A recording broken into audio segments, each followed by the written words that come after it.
Lalo nakabili din siya ng kotse ng kakaginan niya. Oh my God. Oo nga po, ano nga ba sinabi niya? Oo. Iba kasi siguro kumikita. Magkano ba naman? Puti ka ngayon lang, apat na bibo na bayan na. First time mo dyan? Okay yun sa'yo. Oo, 170. Oh, syempre may discount kapag bahay lang kayo eh. Kami nga, di discount. Oo, hindi.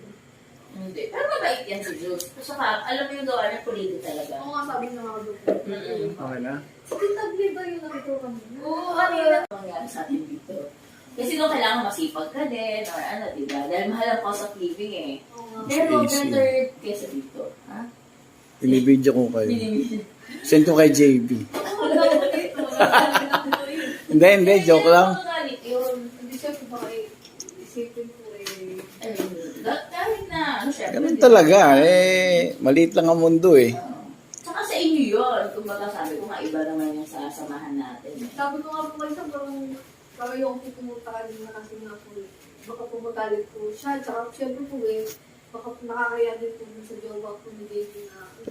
Hindi talaga. Para daw yung iba nga mag-ex, magkakaibigan naman eh. Tapos tinawagan niya po ako tapos pumunta po sa doon. Nagpuntuan po kami. Ay, pala kakasabi ko, kala ko bakit lang familiar yung ano, yung background. Sabi naisip ka na, Jules. Kala ko umalis ko nang hindi ko alam. Sabi ko nga po kasi, wala baka walain sinusundan ko si ano. Oo. Gano'n naman talaga. Malalamang, gusto nasa Bulacan lang kayo pareho eh. Kamusta ka naman ate? Okay naman po. Wala akong ba, nagtatrabaho lang po. Sa bahay ka lang lagi. Eh, mas less gastos nga. Travel na lang po. Oo, nakita ko galing kayong Japan ba? Japan ba yun? Binigyan po kami ng magulang. Ah, talaga? Nanay at tatay niya nandun?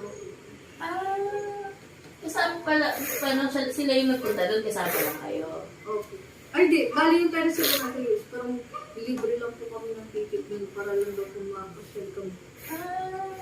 Sa US pala yun. Etong girlfriend din naman ni Davey, ang nanay, nanay tatay pala. Tatay nung parang stepdad. Ano, half American, ano ba yun? Parang negro ba? Pero di mo negro eh. Parang mix po ganun. Oo, kasi nung parang ang Pinoy eh. Sabi ko, ano ba Baka yun? mix nga po. Kasi may ganun po eh. White, tas black, tas pinagalo parang moreno po. Ayun, oo, gano'n. Yun din. Ano, eh, US din po pala yung parents po nung ano. Hindi yung nanay, na pangasawa yun. Parang kailan lang din naman. Pero matagal na mag-jowa. Tapos, inampo na sila. So, dapat nga this year, aalis din yun eh. So, parang dahil nga doon, so may green card nga. Ganyan. Eh, yun. Eh, si Jimmy, yung tinatanong ko, ayaw pa din naman mag-asawa. Tagal pa daw siya mag-asawa. Bata nga yung girlfriend mo sa Indonesia. Kaya mo, sabi ko po. Tinanong ko po kayo nagtaon, sabi yan. Parang kakabit po ako nagkalilibad ng dalawa na yun. Oo.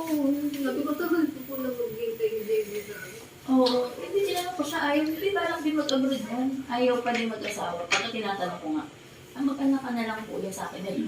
Ay, lugi nga lang yung babae pagka inanakan lang, di ba? Eh, Pero bata may ko eh. mga citizen na po pala yung parents ko. Bumili, pag nag-asawa po sila ni David, yung makukuha din po si David. Ayun na din inisip ko. Eh, pero hindi ko kay JB.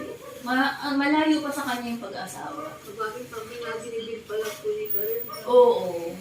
May ang plano niya, nasa Gcash na yan ngayon. Ang plano niya, ano ba to parang mag-abroad. Pag 30 na yata siya. Okay na din. Sinusulit niya po yung stay na dito. Oo.